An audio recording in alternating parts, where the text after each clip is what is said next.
নমস্কার বন্ধুরা, আপনারা দেখছেন বাংলা স্ক্রিন ইউটিউব চ্যানেল। তো বন্ধুরা, আজ লক্ষ্মীর ভাণ্ডারে একটা অনেক বড় সুখবর নিয়ে এসেছি এই ভিডিওটার মাধ্যমে।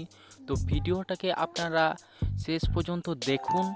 আর যদি চ্যানেলে নতুন হয়ে থাকেন তো অবশ্যই চ্যানেলটাকে সাবস্ক্রাইব করে পাশে থাকা বেল আইকন ঘন্টিটাকে ক্লিক করুন। 2021 সালের বিধানসভা নির্বাচনের আগে ফেব্রুয়ারিতে চালু করা হয়েছিল লক্ষ্মীর ভাণ্ডার নামে এই প্রকল্প।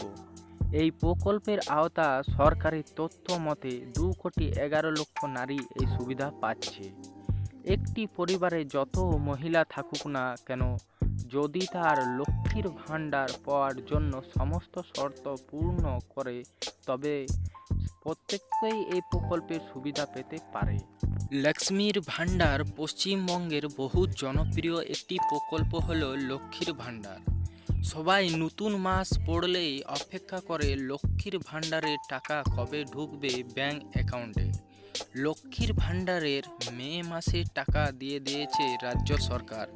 আশা করছি জুন মাসের প্রথম সপ্তাহে 1,000 টাকা থেকে 1,200 টাকা ঢুকে গেছে আপনার অ্যাকাউন্টে। জানা গিয়েছে 1 থেকে 10 তারিখের মধ্যে, অর্থাৎ জুলাই মাসের প্রথম সপ্তাহের মধ্যে আপনার অ্যাকাউন্টে ঢুকবে লক্ষ্মীর ভাণ্ডারের টাকা।